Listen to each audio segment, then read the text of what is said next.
Trust TV, documenting the Nigerian story. But in a situation where you find that a person look like the same, not necessarily tribal or regional. because I have said that.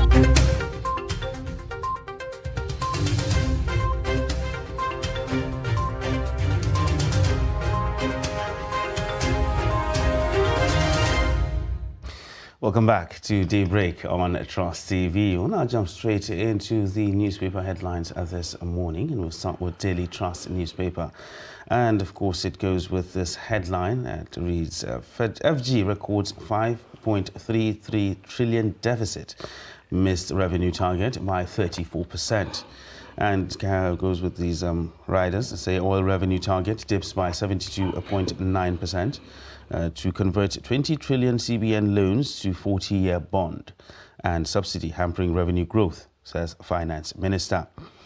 Going down the front page now, second Niger Bridge completed, Abuja Kaduna Kano Road 50%, says Fashola. Details of that on page 3. And the belt at the bottom of the front page there. Buhari signs Nigeria Startup Bill into law. Details on page 21. I'll appeal judgment to reaffirm my victory, says Binani. And talking about security now, gunmen killed 23 in Benue village. Details of that on page 6. Moving towards the top of the front page, below the nameplate, brain drain. Nigeria left with 24,000 doctors, says the NMA. Details of that on page 3. NNPC spent 788 billion naira on salaries, forex, entertainment, others. For details of that on page 21. Ripples in APC as Adamu replaces suspended directors. That is on page 37 of the Daily Trust. Now, these are the major headlines on the front page of the Daily Trust newspaper this morning.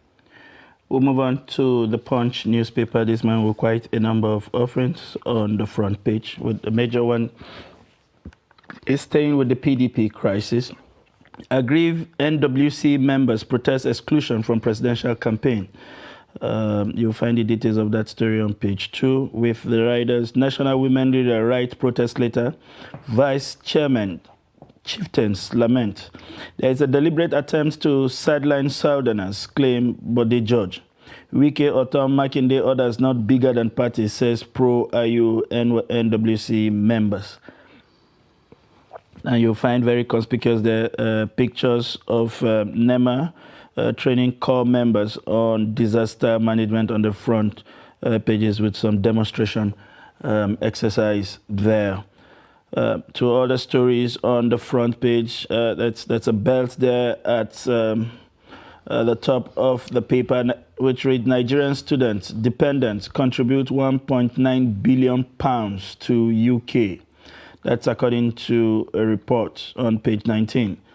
NSAS states fail to compensate victims. Police warn protesters. You'll find the details of that on page 18.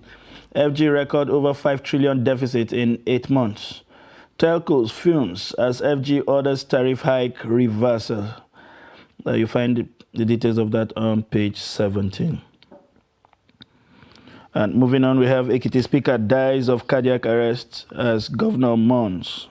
Alaba market traders hoodlums clash. One Fed dead. You'll find the details of that on page 4 and 5. And Lagos Ibadan Expressway nightmare persists. Motorists demand alternative routes. These are the major headlines on the front page of the Punch newspaper. Next, we'll take a look at The Nation newspaper, and it sticks with the current theme of the day, talking about the economy. How we will fund 10.78 trillion naira budget deficit by minister. And rider here that says 7.04 trillion naira expected as domestic loans, 1.7 trillion naira from foreign sources, and 1.77 trillion naira multilateral loans. Going down the front page now, and there's also a breakdown of the sectorial votes getting. We have defense 2.74 trillion, education 2.05 trillion, health 1.58 trillion, infrastructure 998 billion, and poverty reduction 7.56 billion naira. Going down the front of the bottom of the front page now, towards that, Fashola explains Lagos-Ibadan Expressway delay and second Niger Bridge ready. At the very bottom of the front page there, Kwara government, ex-governor Ahmed clash over collapsed 3.7 billion naira underpass bridges. Going towards the top of the front page now, IPOB, federal government appeals judgment freeing Kanu. And at the very top of the front page has these belts where Buhari heads APC Presidential Campaign Council. Details of that on page 8. Nigeria loses 9,000 doctors to UK, US, Canada in 2 years. Details of that on page 8 as well. Ekiti Speaker dies at 66. Reps Committee OK sale of Polaris Bank, and President signs startup bill. Details of those stories are on page 3 and 7. Now, these are the major headlines on the front page of the Nation newspaper this morning. And moving on now to This Nigeria, one of the newest members of the newspaper family in Nigeria. We have the major headline: Stop harassing youth with laptops. Buhari warns as a signs startup bill. Science startup bill as FG sets up 10 billion funds for young innovators. Microsoft to train 5 million Nigerians. These are all fallouts of the president's signing of the startup bill yesterday. And we also have the very conspicuous picture with the Minister of Works and that of Information, as well as Minister of Housing, Umar El Yaqub, at the unveiling of the PNB's scorecard 2015 to 2023 in Abuja yesterday. Another story of interest on the front page, it's Senate probe Niger Delta Affairs Minister over alleged 480 billion naira project. Abba Kyari, cocaine came from Ethiopia, says witness. You'll find the details of that on page 24. To other stories, 2023, Wike to chair 350-member Rivers PDP campaign council. Ekiti Speaker Afuye dies of cardiac arrest. And just beside the nameplate, we have fuel subsidy to Gulf 3.3 trillion in 2023 as debt profile hit $102 billion. These are the major offerings on the front page of This Nigeria. We'll take a look at First News newspaper next, and it carries this major headline on the front page. Alleged plots to siphon NDDC's 480 billion naira. Senate summons minister. And has a rider, petition accuses Niger Delta minister of perfecting plans to collect money under guise it will be spent on social projects. Going down towards the bottom of the front page, NLNG force majeure, Nigerians may pay more for cooking gas. And that is a headline on the front page of the First News newspaper. Indiomu hails first PhD graduate of PAP's scholarship program. And towards the bottom, at the bottom of the front page here, we have a belt. We have completed second Niger bridge, says Fashola. Buhari signs startup bill into law. 15 perish in Sokoto boat mishap. And switching over to politics, it says 2023, why I'll have worked for Peter Obi, says Autumn. Ekiti Assembly Speaker Afuye dies of cardiac arrest. Now moving towards the top of the front page there, we know the nameplate. APC releases final presidential campaign list, adds new names. I'll expose those behind CBN's seizure of Abia Benue loans, says Wike. And a rider here that says alleges facility surreptitiously stopped to punish Ikpeazu, Autumn, for being loyal to him. Suspend campaigns, let's help fraud victims, Obi urges Tinubu and Atiku. And Konua Namda Asu, free to go to court, says Ngige. FG allocates 3.36 trillion naira for fuel subsidy in 2023 as debt profile rises to $102 billion. And federal government approves 470 billion naira for university revitalization, review of teachers' salaries. At the very top of the front page there, flood approach by Alsa Assembly for special funds. Iworisu Markson tells Governor Diri. And federal government orders telcos to reverse 10% hike in calls and data tariffs. Now, these are the major stories on the front page of the First News newspaper this morning. And away from the conventional paper to a now more business niche, Business Day newspaper, we have there as the major story, flood raises questions over Nigeria Ecological Fund. And you have there photographs of the Zenith Bank MD receiving the World Best Bank Award 2022, I think in Washington, D.C. Recently. Explainer, how Nigeria's imports guard against cyber attack. That will be interesting. Key highlights of Startup Act signed by Buhari. You want that, you turn to page 21 of Business Day, and we have a very interesting report also there on the front page. Banks cut PTA without clear CBN directive. This will be interesting to know. And inflation, IMF advises Nigeria's orders on monetary tightening. These are the major headlines on the front page of Business Day. Yes, and we wrap up a cursory look at the headlines this morning. We'll take a short break, and when we return, we'll go deep into the analysis of those headlines. Do stay with us. But in a situation where you find that a person look like the same, Not necessarily tribal or regional. because I have said that.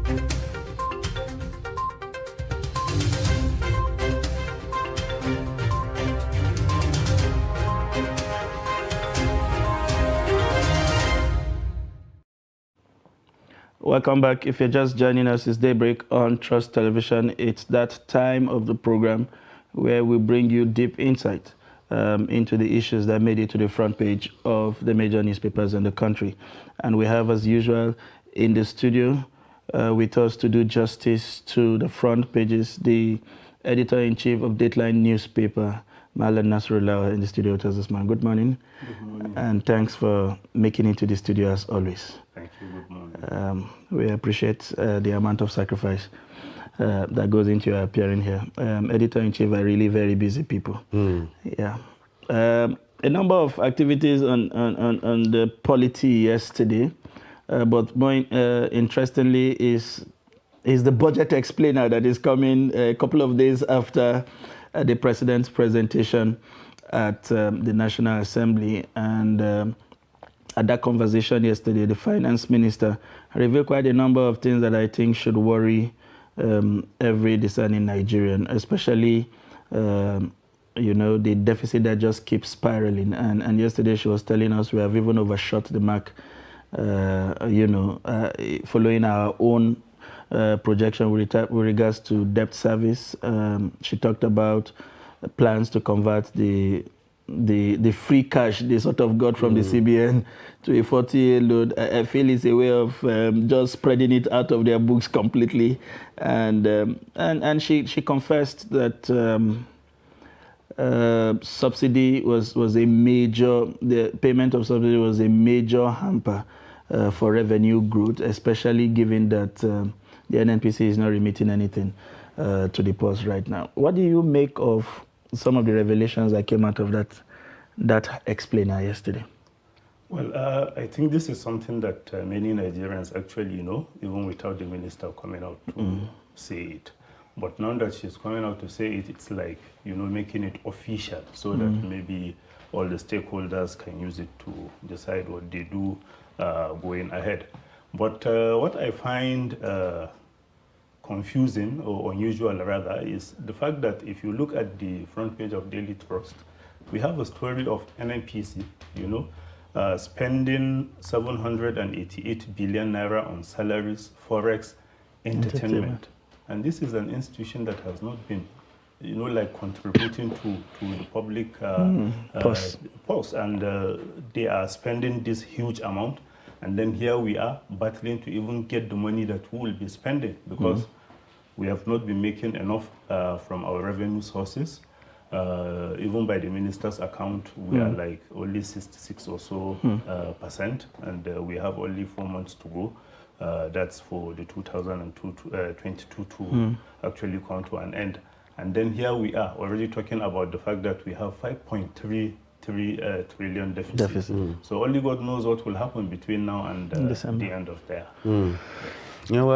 Some of the newspapers actually went further to give a breakdown of how this deficit was going to be funded. The Nation newspaper actually has this, and it says we have 7.04 trillion naira, which is going to be sourced domestically. That's domestic loans, and 1.7 trillion naira from foreign sources, and 1.7 trillion naira from multilateral loans. Now, that is something that has become synonymous with this government, most especially recently. We borrow, and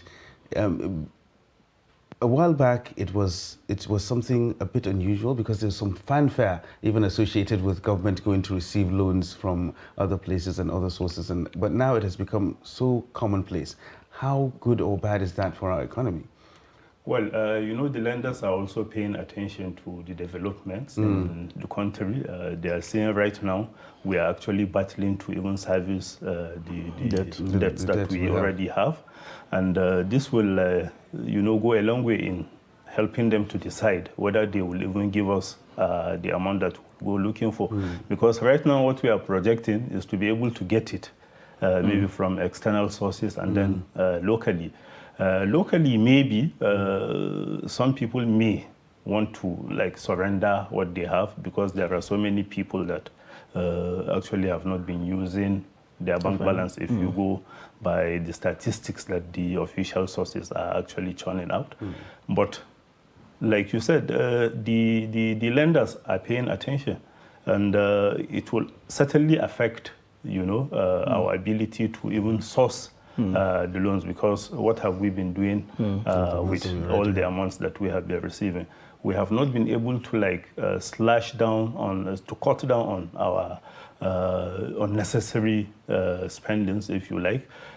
Recently, if you look at South Africa, the president had to reverse a policy that was giving ministers free electricity and other perks, and because the people actually complained, he had to reverse that.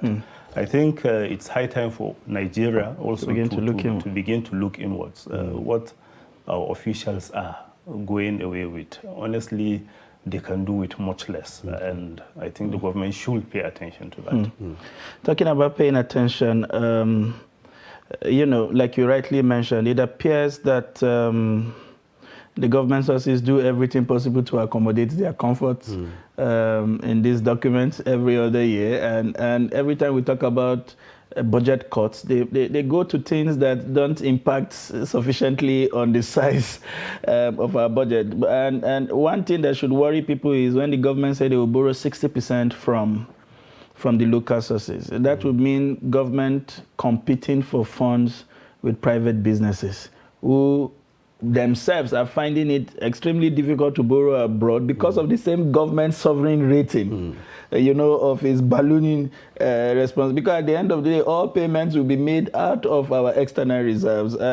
How do we even begin to manage this delicate balance between allowing private sector? Because once the government is on the table, they know it's free money.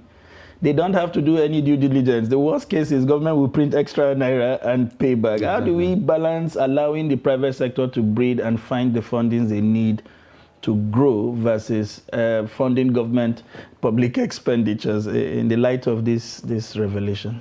Well, you can use the what you see to actually determine what action you should take.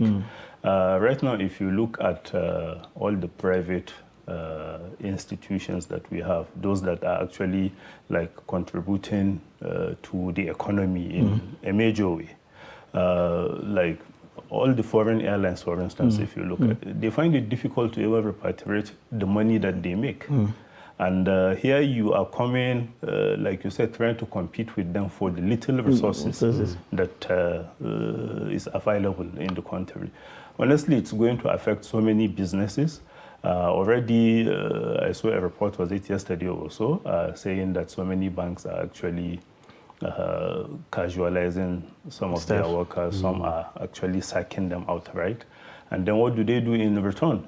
They end up hiring people that they pay pittance, and then this cannot in any way help our economy. So Nigeria should pay attention.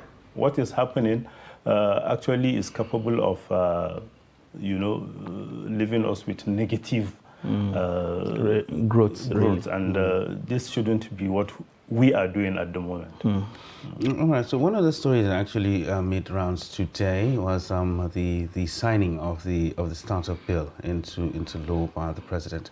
How significant do you feel that will be, considering the kind of situation our economy is right now? How significant do you think it will be in a positive way? Well, I think now it's clear to all those who are already in the sector and those who are like planning to go into it.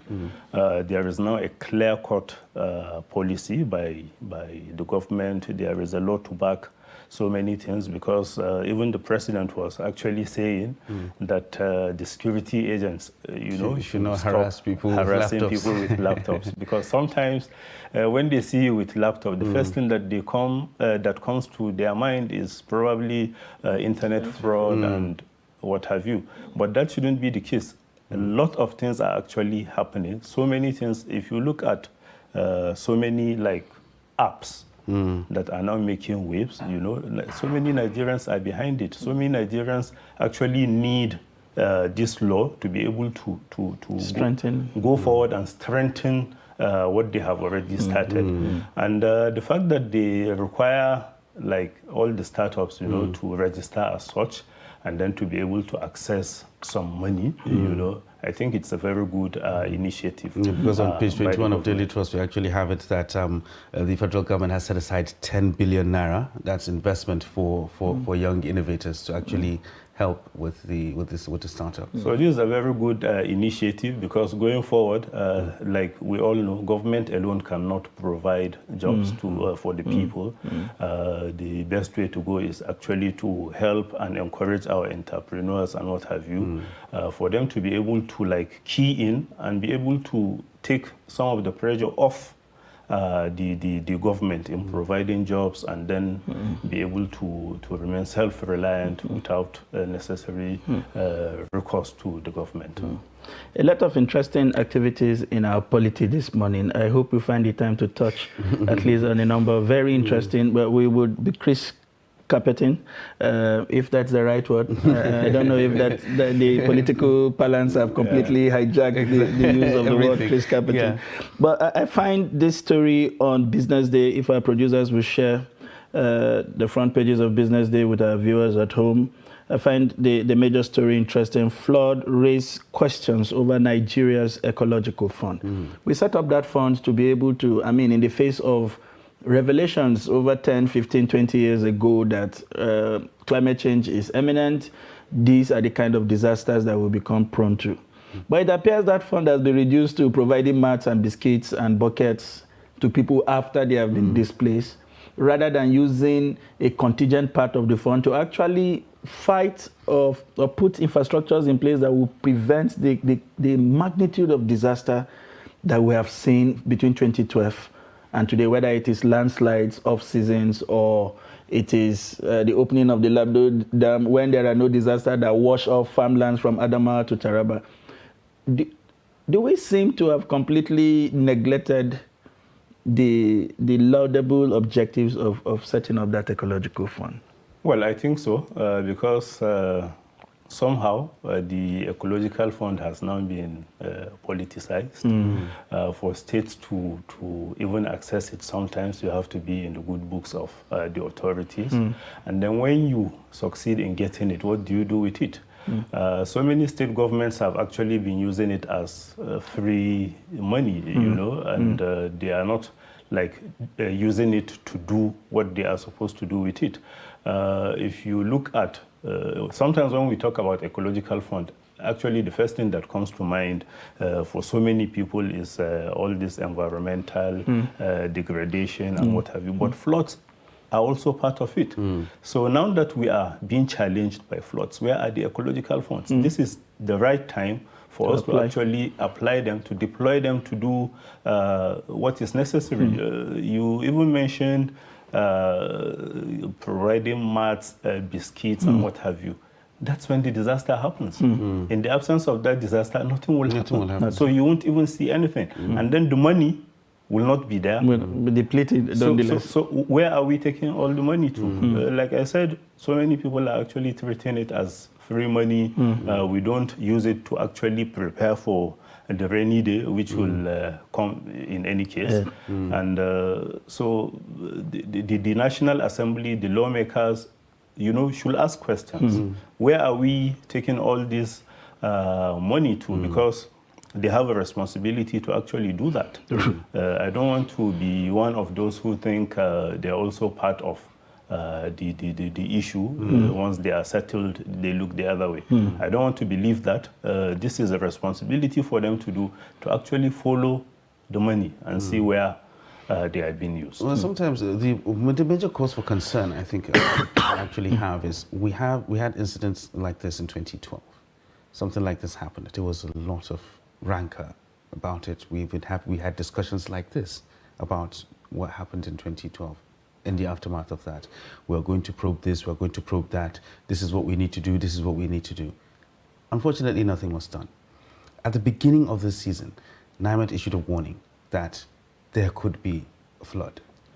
And we all waited for it to happen. We knew it was coming, and we still waited for it to happen. And the most worrying part of the situation is we keep saying that it was Cameroon opened the Lagdo Dam and all that. But NIMET now is telling us that it was actually rainfall, the amount of rainfall that we had, that is what caused the flood. That is the major contributor to the flood. So my question now is, how different is this situation from that of 2012? Yeah, this is quite worse than 2012. But we did have something like this in 2012 and nothing happened. Absolutely nothing. Can we expect something different now? Well, probably not. Like so many people are saying, we are lucky in this part of the world that we have fewer natural disasters. But in return, we have not only man-made disasters, our own disasters are actually coming in the form of our leaders, because they failed to do the right thing. Like you said, what happened in 2012 should have given us the impetus, should have given us the opportunity to prepare. That's if we have not been doing that.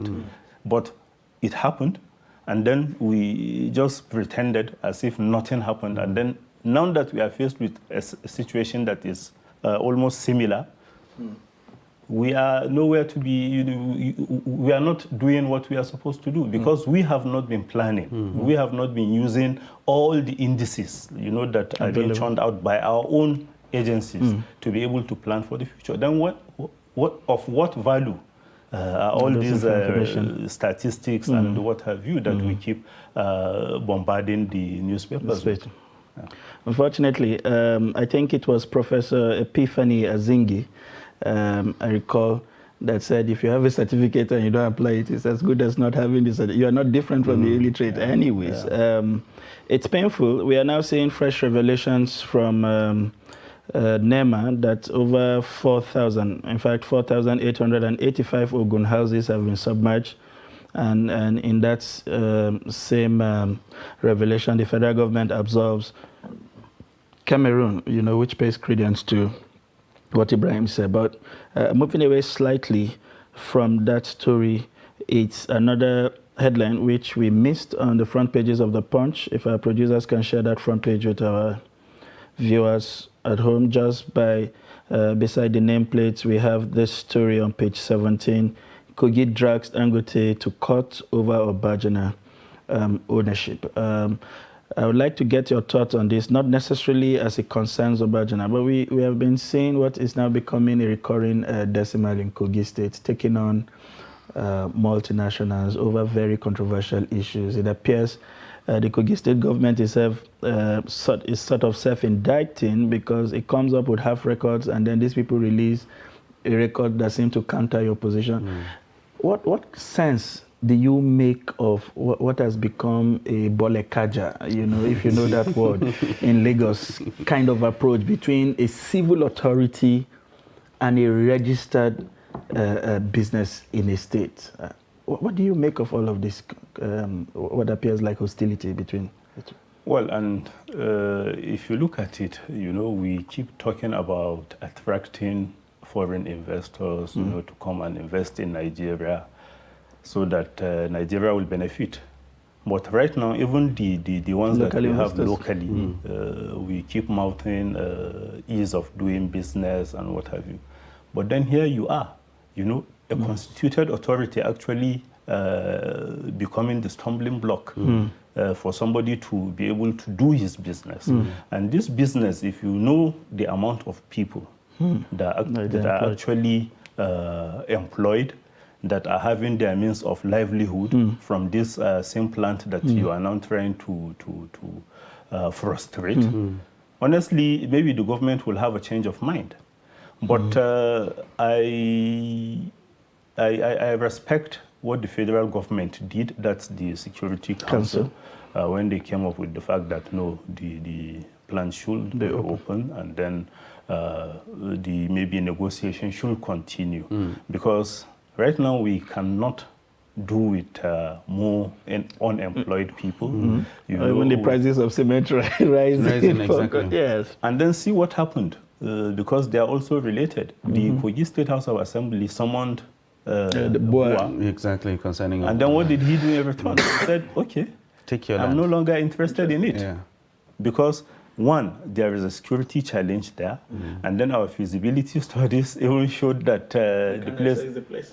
So what are you like telling the world? That's why I said we keep saying that we want to attract foreign investors, and then the ones that we already have here within are finding it difficult. Are finding it difficult to do their business.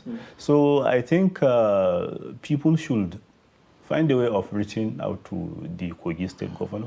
There is nothing on this earth that cannot be settled, you know, on the tables of negotiation. But all this taking vigilantes today, you know, taking non-state actors, honestly, it doesn't speak well of. I hope we don't get to a level, because we live in a very funny country, and things can almost immediately take an ethnic line.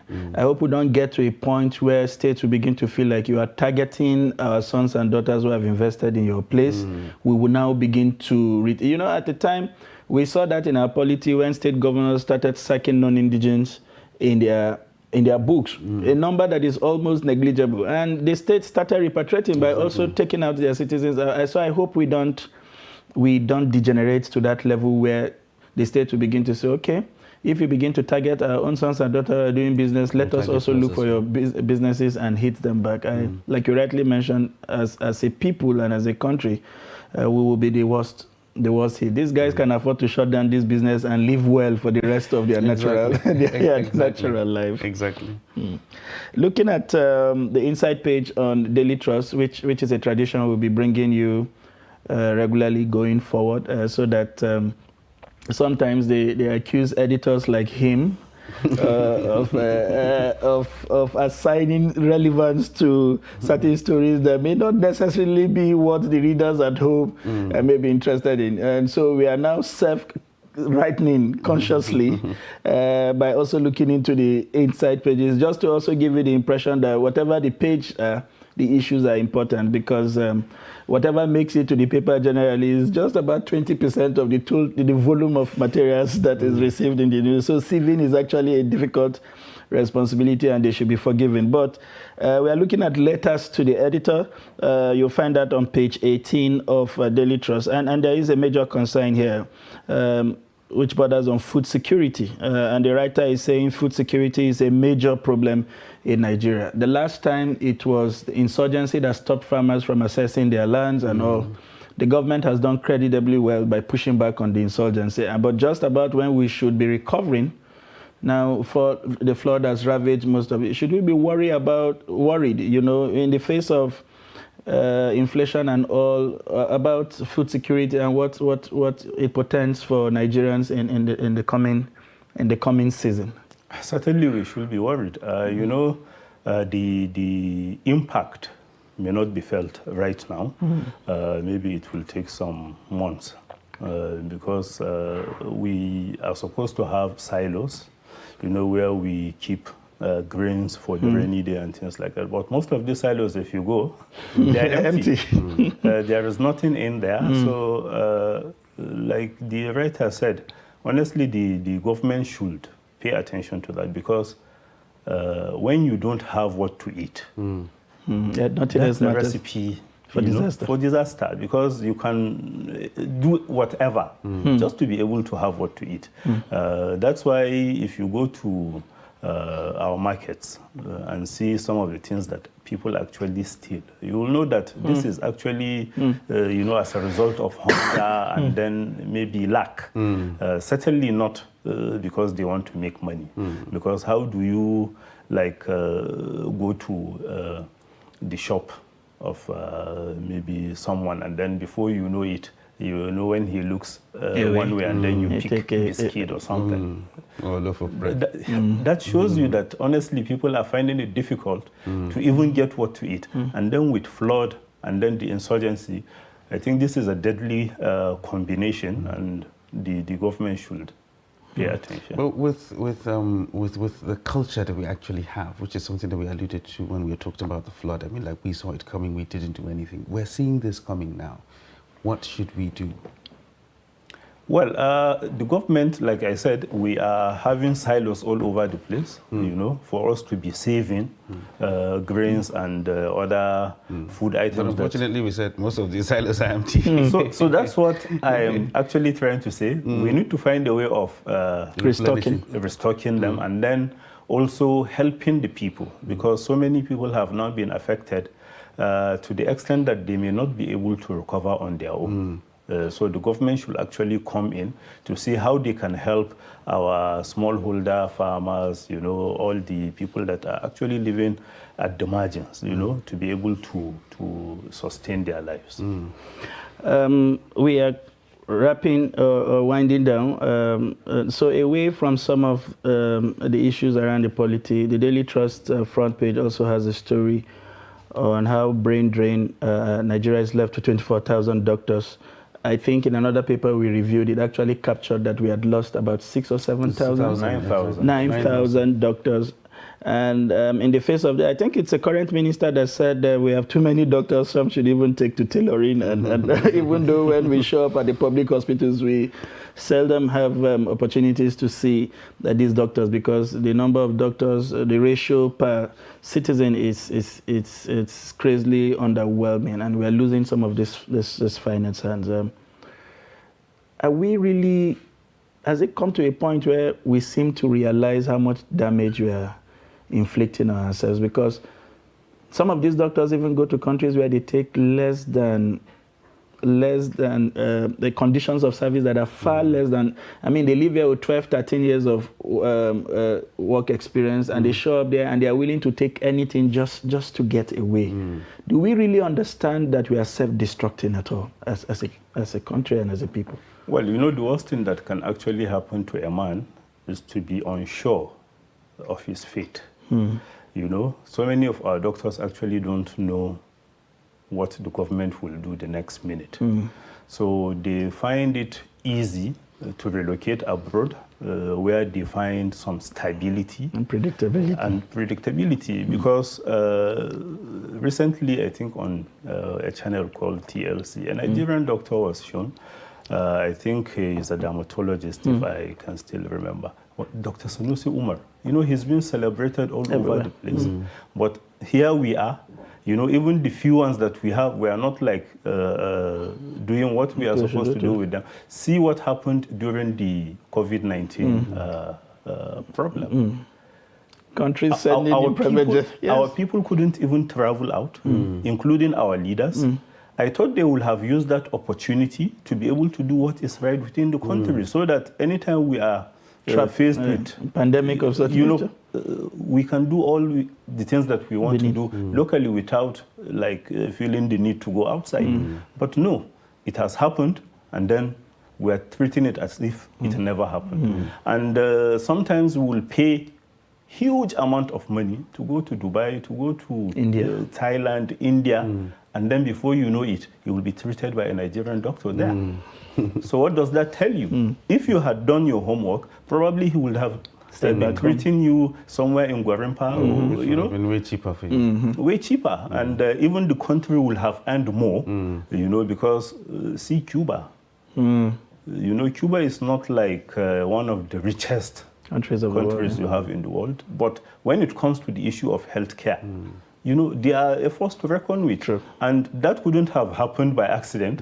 It's because the leaders actually planned it to be like that. So our own leaders should also learn to be able to treat our doctors right, and then make it possible, make the atmosphere conducive for them to be able to do their work without necessarily feeling the pressure to relocate abroad. What an interesting perspective there. We hope our leaders are listening, and not just listening. We hope that we begin to take steps because the signs are already there that we are heading towards doomsday. It's May Day already. I hope we are able to salvage what is left of these 24,000, because I'm sure a number of them would have tried. They are probably on the waiting list to join the other 9,000. That's the much that we can bring to you on the analysis of the newspaper headline, and this time, if you like, a number of stories from the inside pages. We want to thank you for finding time to be here and for sharing with us those delightful insights on the issues that made the front line. Thank you once again.